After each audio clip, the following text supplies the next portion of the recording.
Il existe des voitures qui incarnent la liberté, le vent et les routes ensoleillées. Des cabriolets, qui brillent dans notre mémoire comme de petits rêves. Pourtant, toutes les voitures décapotables n'étaient pas des chefs-d'œuvre. Certains modèles ressemblent aujourd'hui à d'énigmatiques expériences de design, nous faisant nous demander comment ils ont bien pu atteindre la production en série. Dans cette liste, nous nous penchons sur les cabriolets qui ont suscité plus de froncements de sourcils que d'admiration. Et commençons par un modèle qui, malgré un nom célèbre, a emprunté un chemin inhabituel. Top 1 BMW Bauer. Série 3 E21. La série 3 est encore aujourd'hui un symbole de sportivité, d'élégance et de plaisir de conduite à ciel ouvert. Il est d'autant plus étonnant que la première version cabriolet n'ait pas été créée par un grand département de design mais par un carrossier indépendant. À cette époque, on s'inquiétait de la sécurité des cabriolets intégraux. C'est pourquoi la conversion s'est orientée vers une solution Targa. Les cadres de fenêtres latéraux et les montants de toit sont restés en place, tandis que le toit au-dessus des sièges avant pouvait être retiré ou plié. Il n'en résultait donc pas un véritable cabriolet au design libre, mais plutôt une forme intermédiaire technique, et plus fonctionnelle qu'esthétique. Bien que les véhicules aient été officiellement proposés par des concessionnaires, rares étaient ceux qui voulaient posséder cette version, ce qui n'a donné lieu qu'à peu d'exemplaires. Si l'on imagine comment un coupé complet était conduit à l'usine juste pour y scier le toit, l'idée semble presque surréaliste. Ce compromis inhabituel était-il en avance sur son temps, ou simplement un design qui n'a jamais été vraiment compris? Top 2. Saab 900 Cabriolet. Le Saab 900 Cabriolet est une contradiction fascinante. Techniquement impressionnant, sûr, confortable, et en même temps un design qui a laissé de nombreux observateurs perplexes. Saab était réputé pour son ingénierie, sa sécurité et ses solutions non conventionnelles, mais la version ouverte du 900 a créé une étrange tension entre les qualités intérieures et l'apparence extérieure.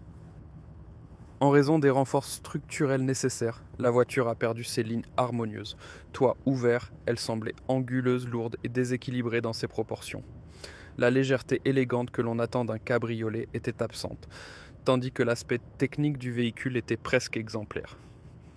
Fait intéressant, de nombreux propriétaires aimaient néanmoins la voiture, surtout pour sa sensation de conduite rassurante et la particularité de l'identité Saab. Mais du point de vue du design, le modèle est toujours resté une source de discussion. Était-ce une tentative audacieuse de privilégier la fonction à la forme, ou simplement un cabriolet qui n'a jamais trouvé sa place esthétiquement?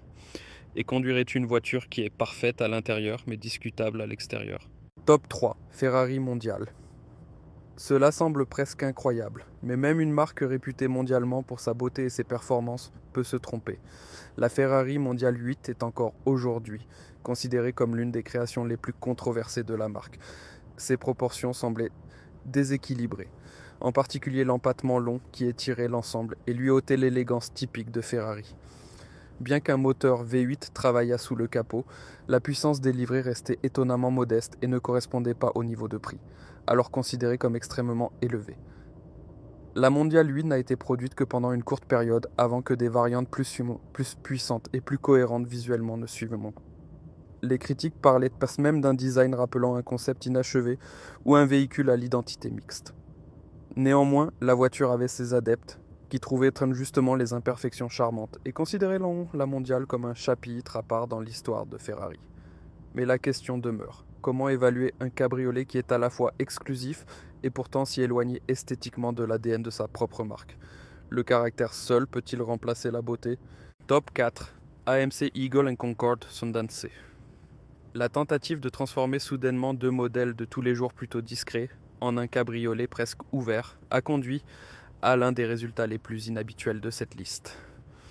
Pour attirer l'attention, on a eu recours à un concept de conversion qui avait déjà réussi sur un autre modèle. Une partie de toit, amovible, au-dessus des sièges avant combinée à une capote en tissu à l'arrière. Techniquement, le concept fonctionnait, mais visuellement, les véhicules semblaient perdus. Les formes de base n'avaient jamais été conçues pour se passer de toit fixe, et les proportions en furent visiblement déséquilibrées. Particulièrement sur la variante plus haute, la conversion semblait presque surréaliste, comme si la carrosserie avait été soudainement étirée en hauteur par l'absence de toit. Très peu d'exemplaires ont été produits, car le marché a réagi avec retenue, tandis que de nouveaux cabriolets, produits en série par d'autres constructeurs, faisaient leur retour. Ce fut une tentative audacieuse mais finalement malheureuse de sauver un modèle bien connu par un concept de toit inhabituel. Et pourtant, la question demeure. L'échec était-il inévitable ou une autre approche aurait-elle pu faire de cette idée un succès? Top 5. Renault. Alliance Cabriolet. L'Alliance était censée être une voiture de tous les jours, économique et fiable. Mais lorsqu'on lui a donné une version cabriolet, une bataille a commencé contre une image déjà endommagée. La base technique était simple, le moteur faible et le modèle avaient de plus en plus souffert de problèmes de qualité. Le cabriolet fut, contrairement à de nombreuses autres conversions, fabriqué directement à l'usine, avec l'aide d'une entreprise spécialisée dans les constructions de toits. Mais c'est précisément là que le problème principal s'est manifesté. Un véhicule conçu à l'origine pour l'économie et l'usage pratique pouvait difficilement être transformé en un élégant cabriolet de loisir. Bien que la voiture ait reçu un équipement plus sportif, l'ensemble est resté un compromis. La forme simple paraissait instable et peu harmonieuse après le retrait du toit, tandis que la baisse des prix du carburant et des alternatives plus attractives rendait la vente encore plus difficile. Ce fut une tentative honnête de revitaliser un modèle en difficulté par l'ouverture. Mais une voiture qui va à l'encontre de son propre concept peut-elle jamais vraiment convaincre? Ou était-ce dès le départ un cabriolet qui luttait contre le mauvais vent? Top 6. Chrysler. Le Baron Cabriolet. Le Baron était autrefois censé offrir une combinaison abordable de luxe et de conduite à ciel ouvert, mais son design a souvent suscité l'étonnement. Les boiseries voyantes sur la carrosserie semblaient un vestige d'une autre époque et s'accordaient difficilement avec un cabriolet qui se voulait moderne et élégant. À cela s'ajoutait la caractéristique face avant inclinée vers le bas, qui donnait à la voiture un aspect lourd et déséquilibré. Au lieu de lignes harmonieuses, il en résultait l'impression d'un véhicule composé de plusieurs styles, sans trouver une image d'ensemble claire.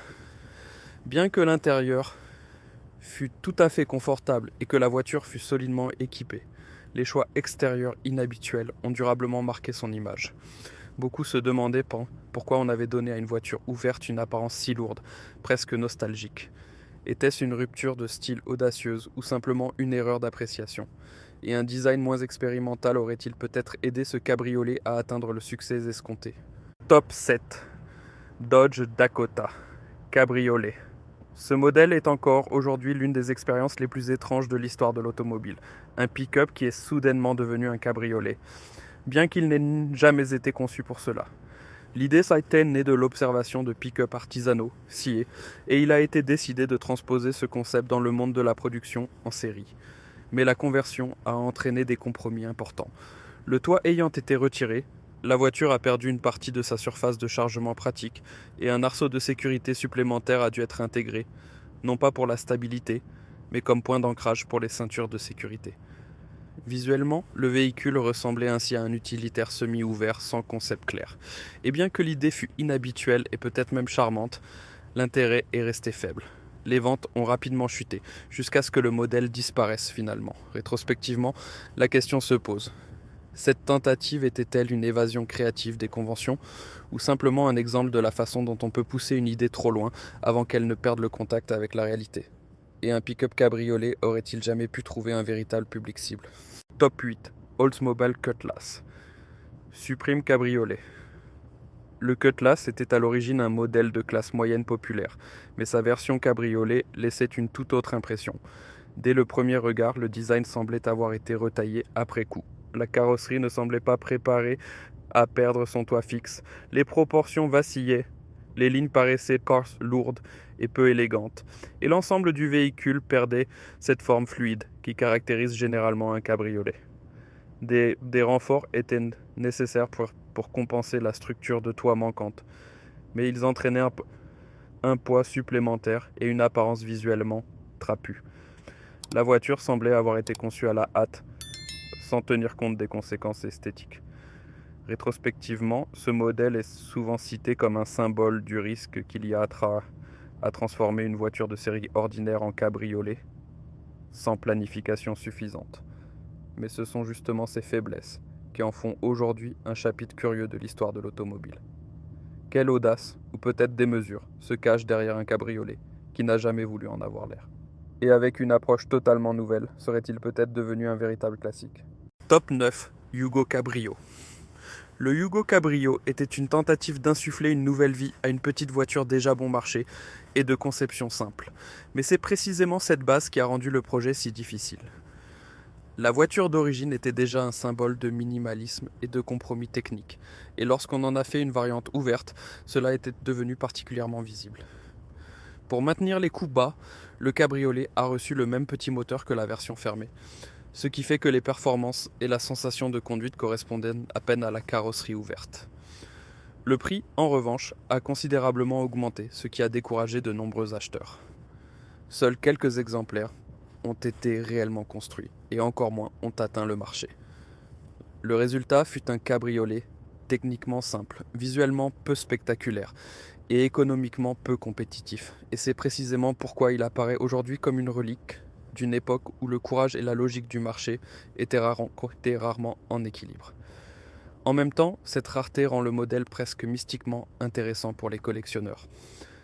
Mais la question demeure, une voiture née de la nécessité peut-elle jamais être vraiment désirable? Top 10, Geo Metro Cabriolet. Le Geo Metro Cabriolet était une autre tentative de donner plus d'attrait à une très petite voiture de tous les jours, extrêmement économique. L'idée semblait initialement prometteuse. Un cabriolet abordable pour jeunes conducteurs, léger, compact et économique. Mais la mise en œuvre a rapidement révélé des limites claires. Lors de la conversion, l'utilité pratique du haillon d'origine a presque entièrement disparu. La capote prenait tellement de place que la banquette arrière a disparu et que le coffre restant n'était utilisable que de manière limitée. Malgré une version mieux équipée, le petit moteur 3 cylindres est resté inchangé et n'offrait que peu de puissance, de sorte que le cabriolet léger était économique mais nullement dynamique. Le prix, en revanche, a tellement augmenté que la voiture s'est soudainement retrouvée dans une catégorie où les acheteurs s'attendaient plus à toute autre chose. Les ventes ont fortement chuté après une courte période et le modèle a tranquillement disparu du marché. Cela reste un exemple de la difficulté de conférer un caractère lifestyle à une voiture très simple. Mais la question se pose, l'échec était-il dû à l'idée elle-même ou simplement au fait qu'un cabriolet de cette taille ne pouvait jamais être plus qu'un compromis? Certains de ces cabriolets apparaissent aujourd'hui comme des capsules temporelles remplies de décisions audacieuses, parfois douteuses, et c'est précisément là que réside leur attrait particulier. Ils racontent des histoires d'expérience, d'erreurs d'appréciation et de caractères inattendus. Lequel de ces modèles t'a le plus surpris? N'hésite pas à me laisser tes réflexions. Si tu as apprécié ce voyage nostalgique, abonne-toi à la chaîne, aime la vidéo et partage tes souvenirs dans les commentaires.